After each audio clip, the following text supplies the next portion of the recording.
If you are listening to this, you have likely sensed a change in the atmosphere. It is not a loud change. It is not the crashing of thunder or the breaking of a storm. It is something far more subtle, yet far more pervasive. It is the change that happens when the wind finally stops, and the surface of the water, which has been agitated for so long, begins to settle into glass. We are entering a specific energetic window, a mid-month transition that functions not as an initiation, but as an integration. For a long time, the narrative has been about battle. It has been about overcoming, pushing through, surviving, and enduring the heat of transformation. But nature does not exist in a permanent state of storm. There is a moment when the pressure equalizes. There is a moment when the fever breaks. This script is for those who are currently standing in that quiet aftermath. You may be wondering why the urgency has faded, or why the goals that once burned with such intensity now feel distant, or perhaps simply peaceful. This is not apathy. This is the arrival of the integration window. Over the next few days, we are going to explore what it means to stop becoming and simply be. We will look at the biology of peace, the physics of silence, and the profound spiritual power of a nervous system that is no longer afraid of the present moment. There is a distinct difference between the silence that comes from emptiness and the silence that comes from completion. The phase you are entering now is defined by the latter. It is the quiet threshold. For years, perhaps, you have been conditioned to believe that progress sounds like noise. We are taught that growth is the sound of breaking chains, of shouting truths, of dramatic exits and tearful reunions. We are addicted to the cinematic version of spirituality, where the climax is loud and the resolution is triumphant. But reality operates on a subtler frequency. Real change, the kind that alters your DNA and rewires your perception of reality, is almost always silent.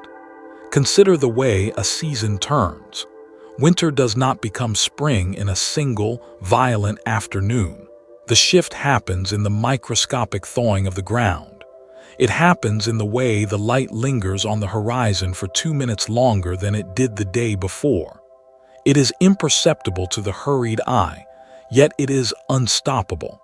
This is where you stand now. You may have woken up recently with a strange sensation, not of excitement, but of neutrality. You might expect to feel a surge of joy because you have passed a major test, but instead, you feel a grounded, heavy, and quiet stabilization. This is the threshold. The recognition here is not, "I have won the war." The recognition is simply, "The war is over." When a soldier returns from the front lines, the first few days of peace are not filled with celebration. They are filled with a strange disorientation of safety.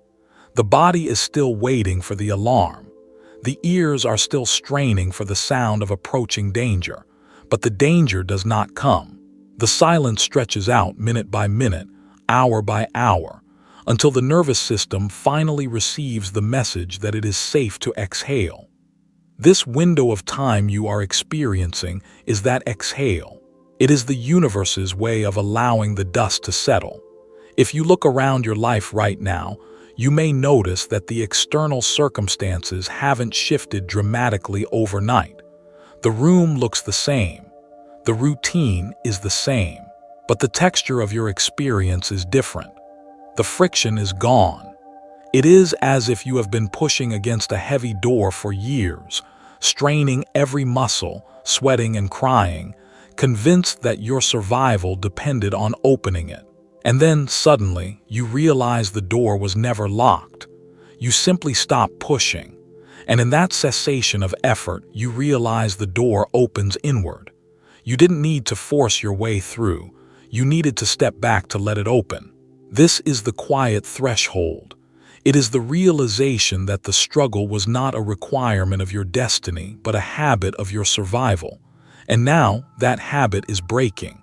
You are not giving up. You are not failing. You are simply putting down the weapons because there is no one left to fight. The internal antagonist, the voice that told you you weren't enough, that you had to do more, be more, fix more, has lost its volume. It hasn't disappeared, perhaps, but it has been relegated to the background, like a radio playing in another room. You can hear it, but you no longer have to dance to its song. This chapter of your life does not ask for action. It asks for observation. It asks you to witness the peace without trying to analyze it. Do not ask, how long will this last? Do not ask, is this the calm before the storm? Those are questions born from trauma.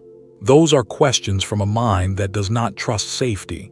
Instead, simply witness the quiet. Let it enter your lungs. Let it sit in your chest. This is not a pause in the action. This is the action. This stillness is the most powerful movement you have made in years. For the spiritual seeker, the most dangerous addiction is the seeking itself. We become enamored with the journey, with the hunt for the next insight, the next healing modality, the next astrological confirmation. We build an identity around being in process. We identify as the one who is healing, the one who is growing, the one who is evolving. But if you are always healing, you are never whole. If you are always evolving, you are never arrived. This integration window marks a profound shift, the falling away of the seeker. You may notice a sudden drop in your desire to consume spiritual content. The tarot readings that you used to watch religiously might suddenly feel irrelevant. The books on your nightstand might remain closed. The urge to constantly check the planetary transits might vanish. This can be terrifying at first. You might think, have I lost my connection? Have I fallen asleep? No, you have woken up. You stop looking at the map when you have arrived at the destination. You stop asking for directions when you are standing in your own living room. The cessation of seeking is the primary symptom of finding. You are no longer reaching outward for confirmation because the confirmation has been internalized. Think of a cup that is being filled with water. As long as it is empty or half full, there is room for more. There is a movement of incoming. But once the cup is full to the very brim, you cannot add another drop. The activity of filling must stop. You are now in the state of fullness. This state is characterized by a profound sense of sufficiency. The present moment, which used to feel like a waiting room for the future, now feels habitable. You are not enduring today to get to tomorrow. You are not meditating to get a manifestation. You are not journaling to fix yourself. You are doing these things, if you do them at all, as an expression of who you are, not as a transaction to get something else. The transactional nature of your spirituality is dissolving. You realize that you cannot barter with the universe. You cannot trade your suffering for a reward. You cannot trade your good behavior for a specific outcome. You are realizing that you are not an employee of the cosmos working for a paycheck. You are an expression of the cosmos unfolding. This shift changes the quality of your desire. In the past, your desires may have felt like a hunger, a sharp, painful pang of lack. I want this because I do not have it. That vibration is heavy, it is rooted in scarcity. Now your desires feel different. They feel like a preference, a gentle inclination. I would enjoy this. There is no grip. There is no white-knuckled attachment. When seeking falls away, you are left with being. And being is uncomfortable for the ego. The ego loves a project. It loves a problem to solve. When you take away the problem, the ego gets bored. It might try to manufacture a crisis just to have something to do. It might whisper, "Are you sure you're okay? Shouldn't you be worried about money? Shouldn't you be analyzing that text message?" But you, the observer behind the ego, can see this game now. You can watch the ego trying to find a hook, and you can gently decline the invitation. You can say, "No, we are not doing that today. We are just sitting here. We are just drinking tea. We are just breathing." This is the transition from the becoming phase to the being phase. Becoming is linear. It moves from point A to point B. Being is spherical. It expands in all directions from the center. You are no longer a line moving toward a future point. You are a sphere of presence, expanding into the now. The urgency to fix your life implies that your life is broken. The urgency to find your purpose implies that your purpose is lost. In this window, you realize that nothing is broken and nothing is lost. You are simply here. And for the first time in a very long time, here is enough. One of the most physically tangible signs of this shift is the completion of what we call emotional loops. An emotional loop is a circuit of reaction. It works like this. A trigger occurs, an event, a word, a memory. This trigger hits a wound. The wound sends a signal to the nervous system, danger. The nervous system floods the body with cortisol and adrenaline. The mind creates a story to explain the feeling, they don't respect me, I am unsafe, it's happening again. You react based on that story, fight, flight, freeze, or fawn. The reaction reinforces the wound. The loop closes and the pattern is strengthened. For years, you may have spun in these loops. You knew you were doing it, but you couldn't stop. The electricity was too fast. The groove was too deep. But during this integration window, something miraculous begins to happen. The circuit breaks. A trigger occurs. The wound is touched, but the signal to the nervous system delays. There is a gap. A microsecond of silence between the stimulus and the response. In that gap, awareness steps in. You might find yourself in a situation that usually enrages you, and instead of anger, you feel a strange, distant curiosity. You might think, oh, look at that, that person is being disrespectful. But the adrenaline doesn't flood, the heart doesn't race, the story doesn't spin. The car engine turns over, but it doesn't catch. This is the phenomenon of the short circuit. The old wiring has frayed. The neural pathways that supported your trauma response have not been used in so long, or have been observed so intensely, that they have lost their conductivity. This can be disorienting. You might feel like you should be upset. You might wonder if you are dissociating or numbing out. But there is a distinct difference between dissociation and non-attachment.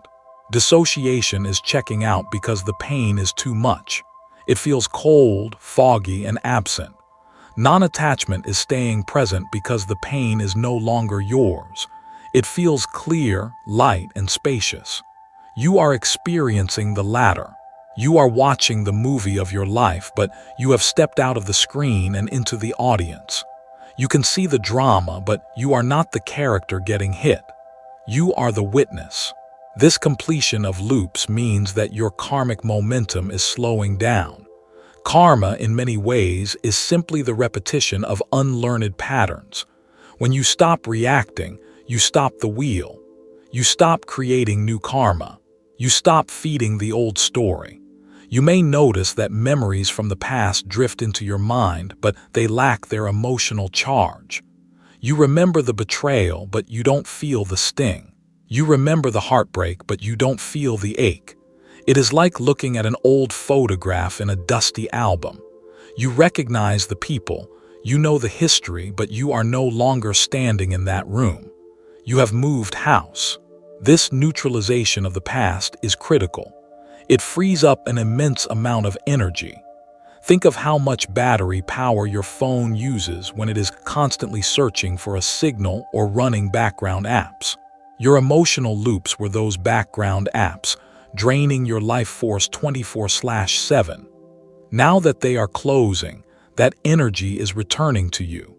You might feel a sudden influx of creative energy or physical vitality, or simply a desire to clean your house. This is the reclaimed energy that used to be spent on survival. Now it is available for creation. Do not try to force these loops to close. You cannot think your way out of a loop. You can only outgrow it. And this window signifies that the growth has happened. The fruit is ripe. It falls from the tree not because you pulled it, but because the connection naturally severed. The cycle is complete. We must speak of the body. Enlightenment is not a mental concept. It is a biological event. It is the restructuring of the nervous system from a baseline of threat to a baseline of safety. For the majority of your awakening journey, your body has likely been in a sympathetic dominant state, fight or flight. Even when you were sleeping, you were likely tense. Even when you were meditating, you were likely doing it with a level of intensity. The body was vibrating at the frequency of survival. This integration window is the shift into the parasympathetic dominance, the rest and digest state. But it goes deeper than just relaxing. It is a fundamental recalibration of what your body considers normal. In a survival state, silence feels dangerous. To a primal hunter, silence means the predator is stalking. So when the noise stops, the traumatized nervous system creates noise. It creates anxiety, it creates mental chatter, it creates drama, just to keep the stimulation high enough to feel prepared. But now, your body is beginning to accept safety as a valid reality. You might find yourself craving slowness. You might find that you cannot rush anymore. Even if you try to hurry, your body simply refuses. You walk slower. You eat slower. You speak with more pauses. This is not lethargy. It is regulation. You may develop an intolerance for artificial urgency. The emails marked urgent, the flashing notifications, the fast-paced editing of social media videos. Suddenly, these things feel physically abrasive. They feel like sandpaper on your skin. Your body is rejecting the artificial pace of the matrix and aligning with the organic pace of nature. Nature never rushes, yet everything gets accomplished. The sun does not hurry across the sky. The tree does not strain to grow leaves. They simply unfold in their proper timing. Your nervous system is syncing with this rhythm. You might feel a heaviness in your limbs, a desire to lay on the floor, a need to be near water or trees. Honor this. This is your biology undergoing a massive software update. When a computer updates, it often needs to restart. It needs to go dark for a moment. It cannot run high-speed programs while it is rewriting its core code. You are rewriting your core code.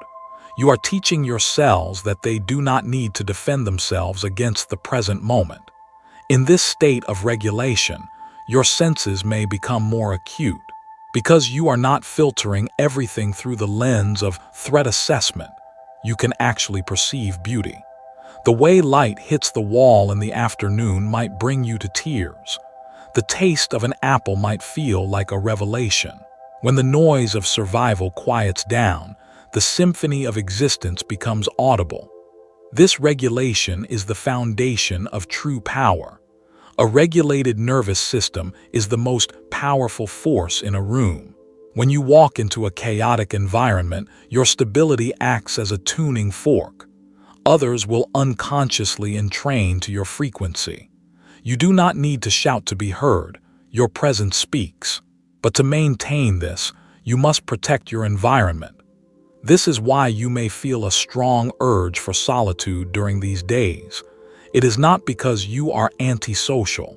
It is because you are sensitive. You are a finely tuned instrument, and you need to be in a quiet room to hear the new notes you are capable of playing. Do not judge yourself for needing rest. Do not judge yourself for not being productive. The production is happening on the inside. You are building the foundation for the next decade of your life. And foundations must be poured slowly, and they must be allowed to set without disturbance. This is the biology of peace. It is heavy, it is slow, and it is undeniably real. As your nervous system regulates, a secondary effect begins to ripple outward into your external reality. This is the phenomenon of filtration. For much of your life, you may have operated from a place of attachment. Attachment is the emotional grip we place on people, situations, and outcomes because we believe they are the source of our safety or our value. Attachment asks, how can I make this fit? How can I make this work? How can I keep this close? But in this window of integration, attachment is quietly being replaced by discernment. Discernment is not judgment. Judgment is heavy. It carries a charge of good versus bad. It involves the ego. Discernment is neutral. It is simply the ability to recognize resonance. It is the ability to look at a connection and see, with mathematical clarity, whether the frequencies align or whether they create dissonance. During these days, you may notice that certain relationships are naturally drifting away. There is no fight. There is no dramatic blowout. It is simply that the energetic glue that held you together, which was often trauma bonding, shared wounds, or the mutual need for validation, has dried up. You are no longer interested in saving anyone. The archetype of the savior is dissolving within you.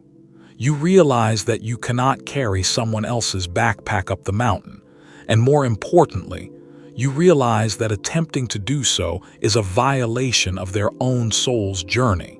This shift can feel cold to the uninitiated.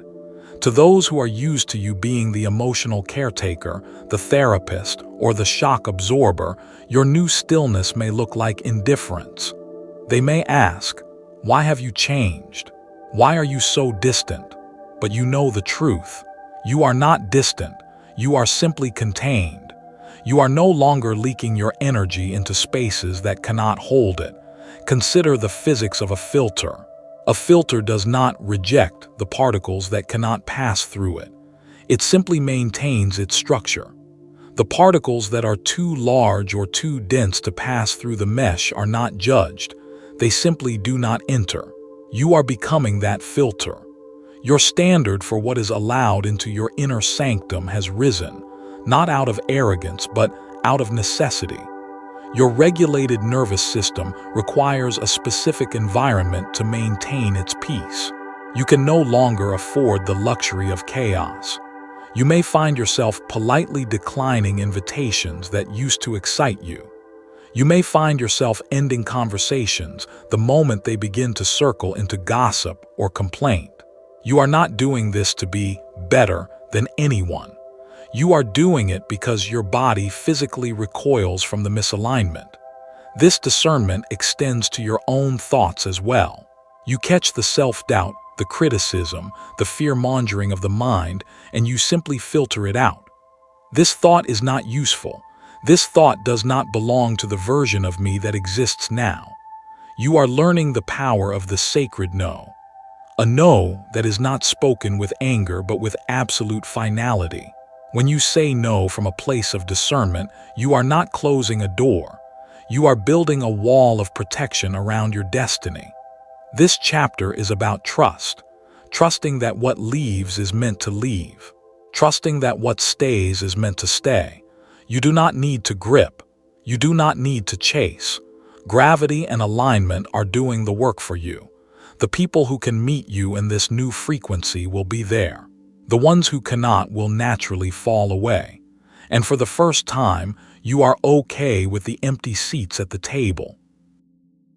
There is a symptom of misalignment that plagues the spiritually sensitive: over-explanation. For years, you may have felt a compulsive need to explain yourself, to explain your silence, your choices, your weirdness, your boundaries. You felt that if you could just find the right words, if you could just articulate your inner world clearly enough, then others would understand, and if they understood, you would be safe. This need to explain is a trauma response. It is the fawn response, the attempt to manage the perceptions of others to avoid conflict or rejection. It stems from the belief that you need permission to exist as you are. But in this integration phase, the impulse to explain is dying. You are entering the new standard of alignment where inner authority replaces external validation. You make a decision, you take a step, you set a boundary, and then silence. You do not follow it up with a paragraph of justification. You do not text your friend to ask if you did the right thing. You do not replay the conversation in the shower, looking for ways you could have been softer or clearer. You simply act and let the action stand. This is a massive reclamation of power. When you stop explaining, you stop leaking energy. You stop handing your authority over to the court of public opinion. You realize that you are the judge, the jury, and the executioner of your own life experience. This shift feels like a physical weight being lifted from your throat. The throat chakra, which has been blocked by the knot of "please understand me," finally opens. But it doesn't open to shout. It opens to breathe. You begin to understand that you are untranslatable to people who do not speak your language, and you stop trying to teach them the vocabulary. You accept that you will be misunderstood by some, perhaps by many, and you realize that being misunderstood is not a threat to your safety. It is simply a side effect of authenticity. I am not for everyone. This mantra becomes your armor. In this standard of alignment, your life becomes very simple. You do what feels true. You stop doing what feels false. The gap between your intuition and your action closes. In the past, you might have felt a no in your gut but said yes with your mouth, and then spent 3 weeks suffering through the commitment. Now the no in the gut travels directly to the mouth. No, I can't do that. No apology. No elaborate excuse. Just the truth. This consistency creates a new kind of reputation. People begin to trust you, not because you are pleasing, but because you are reliable. They know that when you say yes, you mean it. They know that you are not hiding anything. Your "what you see is what you get" energy becomes a stabilizing force in your community. You are no longer auditioning for your own life. You have the role. You are the lead actor.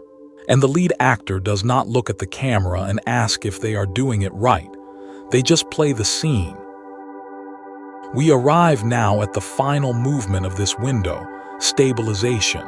If the previous chapters were about the clearing of the storm and the cleaning of the house, this chapter is about the pouring of the concrete. It is about making the shift permanent. January 14th to 17th is a occurring process. Like concrete, the new timeline you have stepped into needs time to set. It needs to harden. It needs to become load-bearing.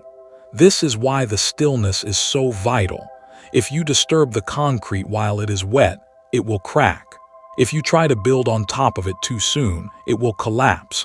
You are in the occurring phase. This is not a time for next steps. This is a time for this step. It is a time to stand firmly on the ground you have claimed and feel its solidity beneath your feet.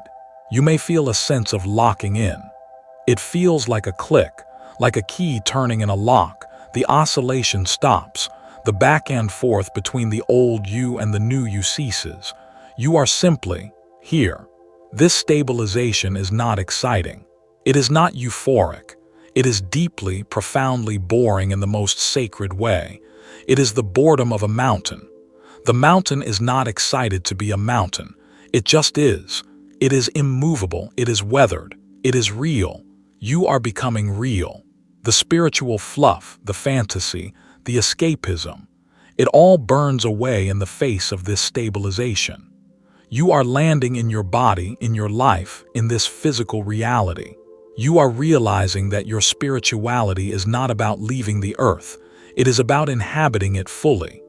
During these days, focus on the physical. Eat root vegetables. Walk on the earth. Stretch your hamstrings. Drink water. Remind your body that it is the vessel for this immense energy. The spirit needs a strong container. You are reinforcing the container. Do not look for signs that the shift is working. The sign is the silence. The sign is the lack of drama. The sign is the fact that you can sit in a chair for 10 minutes and not feel like you are wasting time. The integration is happening in your sleep. It is happening in the spaces between your thoughts. It is happening in the cells of your bone marrow. You are being sealed. The leaks are plugged. The cracks are filled. You are becoming a closed system, self-sustaining and self-regulating. This is the end of the leaky vessel. This is the beginning of the Grail. As this window closes, do not expect a fanfare. Expect a quiet confidence. Expect to wake up on the 18th or the 19th and simply go about your day. But notice how you move. Notice how you breathe. Notice how you speak. You are heavier, you are slower, you are deeper. You have integrated the shadow, you have integrated the light. You are no longer split. You are whole. And a whole being is the most powerful force in the universe. Nothing needs to happen for this to be real. The evidence is not in the world. The evidence is in the quietness of your own chest. What matters is that you are steady inside yourself now. The search is over. The embodiment has begun.